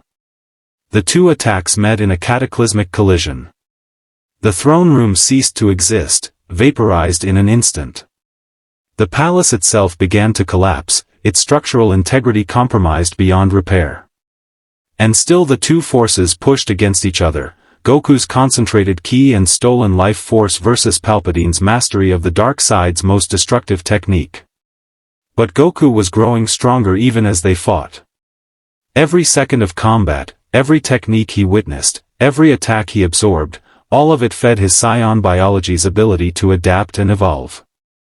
The Super Saiyan transformation that had once been the pinnacle of his power was beginning to shift, to evolve into something beyond even that legendary form.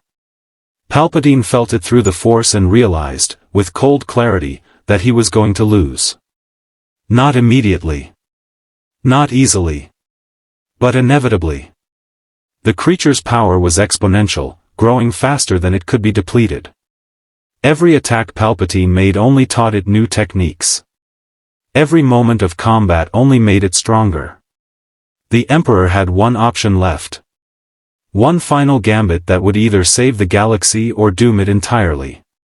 He released the Force Storm and in the same motion, reached out through the Force to every dark side nexus on Coruscant, ancient Sith temples buried beneath the city layers, meditation chambers where he'd performed dark rituals, execution sites where thousands had died in fear and agony.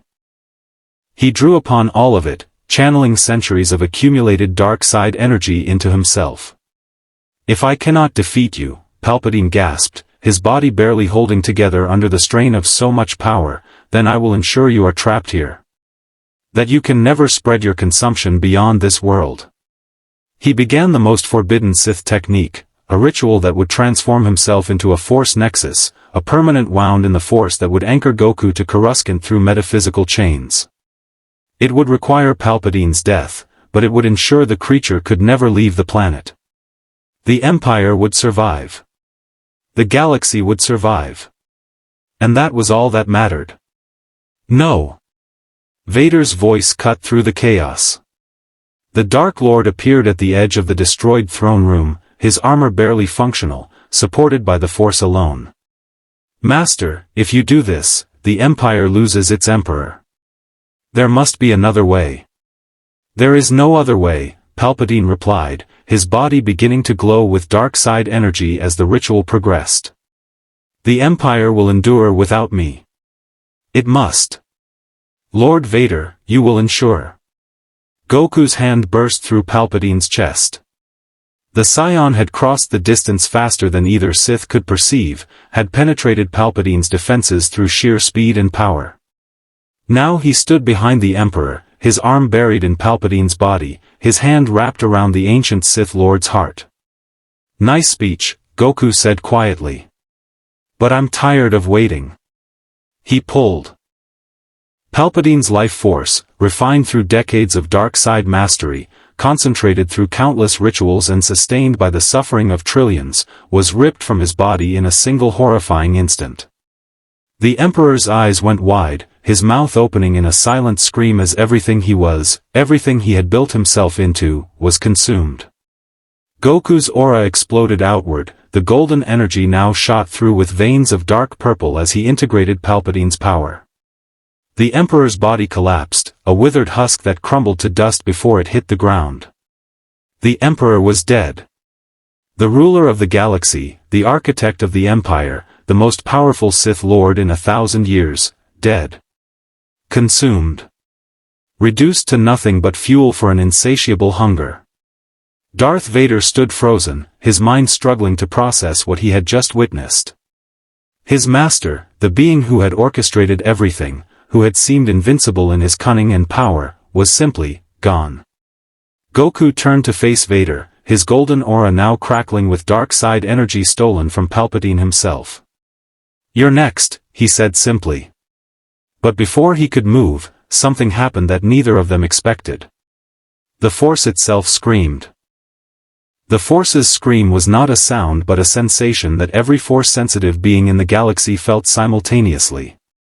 From the deepest meditation chambers to the most remote hermitages, Jedi survivors, dark side adepts, Force-sensitive children who didn't even know what they were, all of them felt it. The cosmic energy field that bound the galaxy together had just experienced a wound unlike anything in its existence. Emperor Palpatine, for all his evil, had been one of the most powerful nexuses of Force energy in millennia. His death should have released that power back into the cosmic force, dispersing it according to the natural order. Instead, it had been consumed. Taken. Removed from the cycle entirely.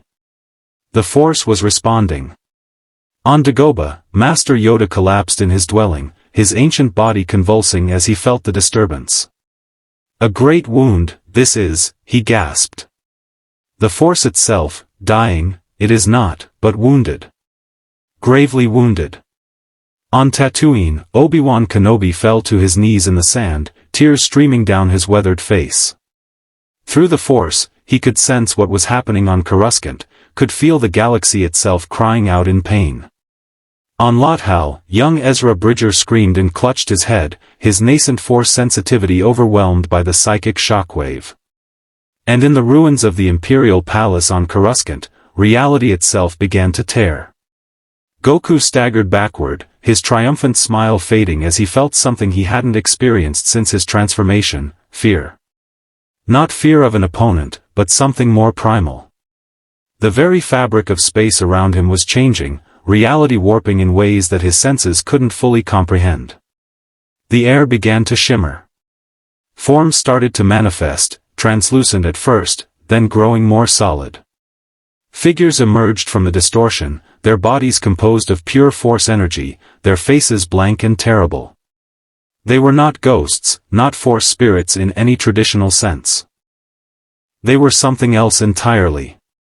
They were the Force's immune response. The ancient Jedi had legends about them, the ones, beings of pure Force energy who maintained balance in the galaxy. But these entities were different. These were not the refined, philosophical beings of Mortis. These were raw, primal manifestations of the Force's will to survive, constructs created in a moment of existential crisis. There were dozens of them, materializing throughout the destroyed throne room.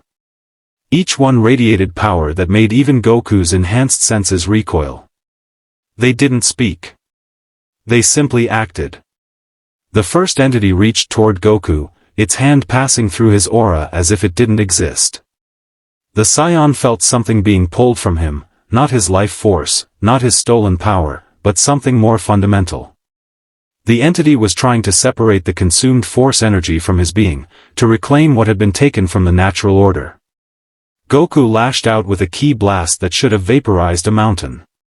The entity absorbed the attack without effect, its form barely rippling.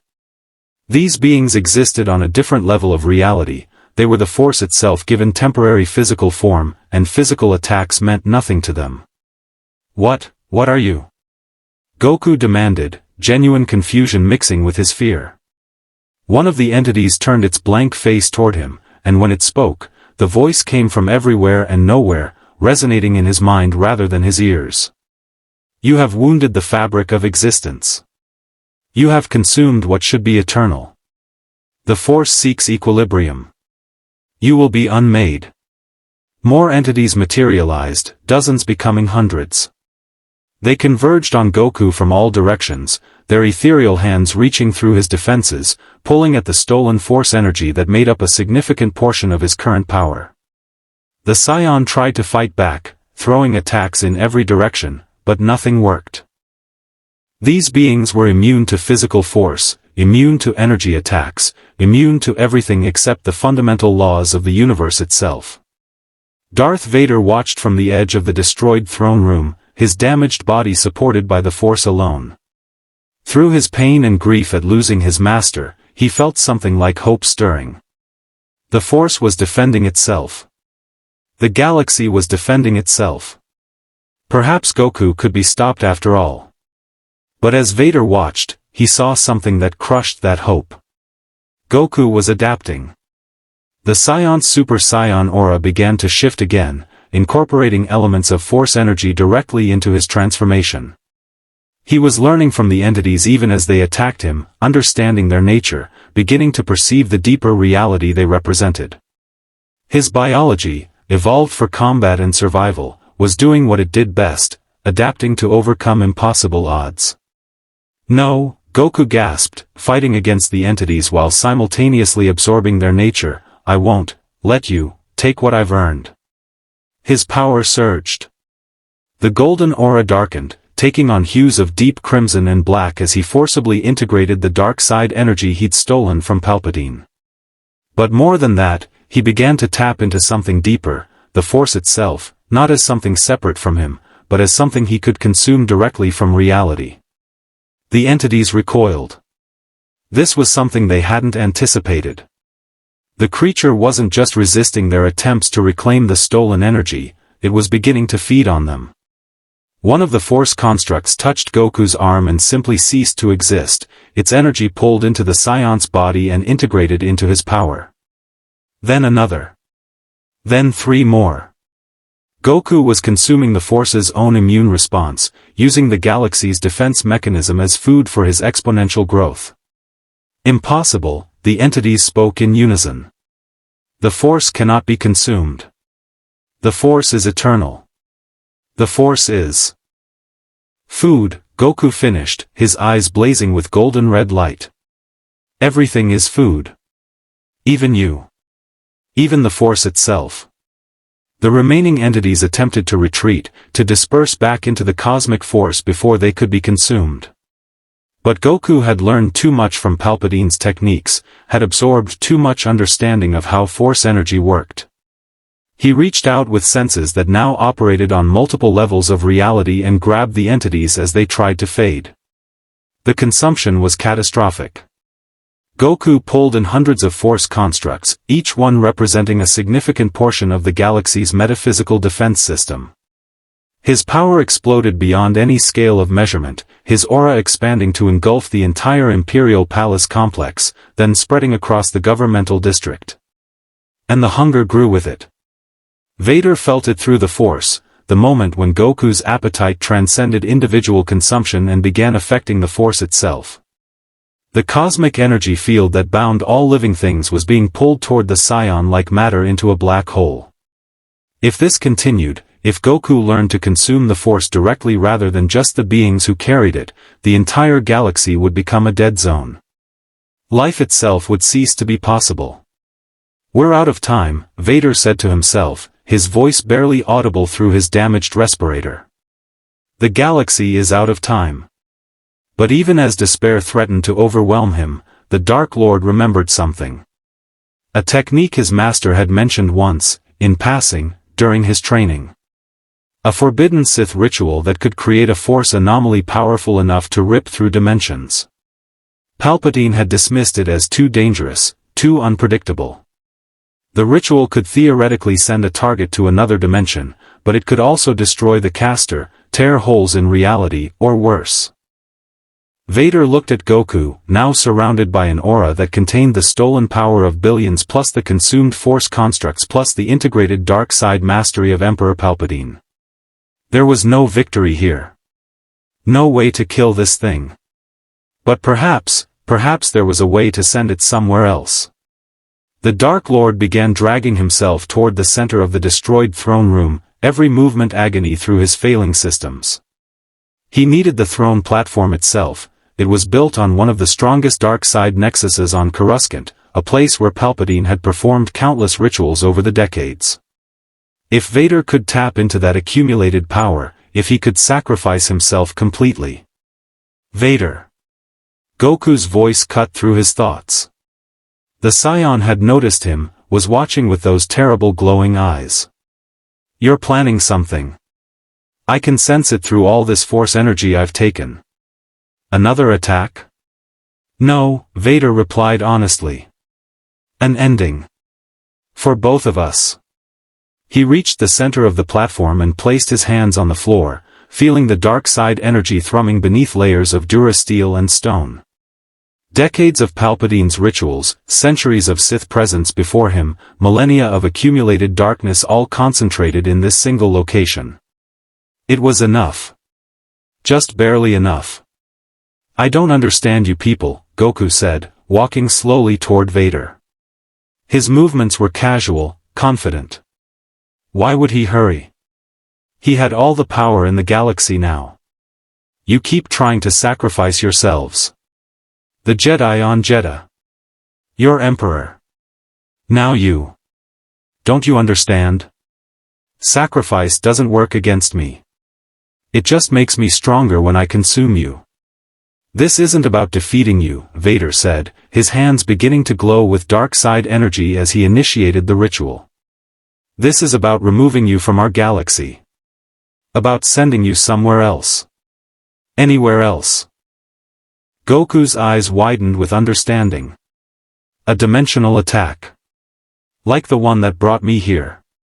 You're trying to." "Yes." Vader's entire body was glowing now, the ritual consuming his life force to fuel itself. He could feel his connection to his physical form weakening, could sense his consciousness beginning to separate from his cybernetic prison. "This galaxy is not yours to consume. Go back. Go anywhere. But leave us alone." The ritual reached critical mass. Reality began to tear around Goku, a dimensional rift opening beneath his feet. The Saiyan tried to resist, tried to anchor himself with his stolen Force power, but the dark side nexus was too strong, the ritual too far advanced. "No!" Goku roared, his power exploding outward in a desperate attempt to stop the dimensional rupture. "I'm not finished. There's still so much to consume." But even his exponential power couldn't overcome the fundamental forces of reality itself being manipulated through decades of accumulated dark side energy and Vader's complete self-sacrifice. The rift expanded, pulling at Goku with irresistible force. "You could have been different," Vader said, his voice growing faint as his life force drained into the ritual. "You could have been a hero. I sense it in you, the remnants of who you used to be. But you chose hunger over everything else. That is why, you must go." The rift swallowed Goku completely. For one moment, the Saiyan's scream of rage and frustration echoed across every dimension, a sound of such fury and loss that it would haunt Force-sensitive beings for generations. Then the rift sealed, reality snapping shut like a wound healing, and Goku was simply gone. Darth Vader collapsed, his life force completely spent, his connection to the Force severed by the ritual's cost. His last thought before darkness claimed him was of Padme, of the man he used to be before the armor, before the Empire, before everything went wrong. Perhaps, in some small way, this final sacrifice made up for all the evil he'd done. The helmet's respirator gave one final wheeze and went silent. The galaxy would never be the same. In the days following what came to be known as the consumption, the scattered survivors across Coruscant emerged from shelters to find their world transformed. The governmental district was a crater 5 kilometers wide. 14 billion people had died on Coruscant alone, nearly 70% of the planet's population consumed in hours. The Imperial Palace, symbol of absolute authority for 2 decades, was rubble and ash. Emperor Palpatine was dead. Darth Vader was dead. The Empire's leadership had been decapitated in a single catastrophic event. But the galaxy had survived. On Dagobah, Master Yoda sat in meditation, feeling through the Force as it slowly began to heal the wounds Goku had carved into its fabric. The scars would remain for generations, places where the Force itself was thinner, weaker, forever marked by the consumption. But the cosmic energy field endured, as it always had, as it always would. A lesson, this was, Yoda murmured to himself. Powerful the Force is, but not invincible. Vigilant we must remain. For threats beyond our understanding, the galaxy must prepare. The power vacuum left by the Emperor's death sparked immediate chaos. Imperial moffs turned on each other, claiming authority. The Rebel Alliance, barely recovered from their own losses, moved quickly to liberate systems while the Empire fractured. The new Republic would be born from these ashes sooner than anyone had anticipated. On the edge of the destroyed throne room, a group of Imperial guards found Vader's body. They stood in silence, these elite warriors who had served without question, staring at the fallen Dark Lord who had sacrificed himself to save the galaxy he'd helped enslave. The irony was not lost on them. One of them removed his helmet, a breach of protocol that no longer seemed to matter, and spoke the words that would become legend. He was a monster who became a man in his final moment. May the Force grant him the peace he never found in life. On Corellia, in the southern hemisphere that Goku had never reached, Governor Ferris stood among the 25 million survivors, all that remained of a planet that had once housed 3 billion. They had witnessed the creature's departure through orbital sensors, had felt the moment when the oppressive hunger finally lifted from their world. We rebuild, Ferris announced to the assembled crowds, refugees from 100 destroyed worlds. We remember those we lost. And we ensure this never happens again. Whatever that thing was, whatever dimension it came from, we find a way to seal the barriers. We find a way to protect our galaxy from threats beyond our comprehension. The survivors cheered, but it was a hollow sound. They had survived, yes, but survival came at a cost that would take generations to fully comprehend. In the unknown regions, an old enemy stirred. The Yuuzhan Vong, extragalactic invaders who had been watching and waiting, had witnessed the consumption through their own scouts. They saw a galaxy weakened, traumatized, ripe for conquest. Their invasion plans accelerated. The galaxy had survived Goku, but it had been forever changed. The Force itself bore scars that would never fully heal. Entire systems were dead zones where life could no longer thrive. The political order that had endured for millennia was shattered beyond repair. And somewhere, in another dimension, Goku tumbled through the void between realities, his power still vast, his hunger still endless. The ritual had removed him from the Star Wars galaxy, but it hadn't destroyed him. He would find another universe eventually. Another galaxy to consume. The cycle would begin again.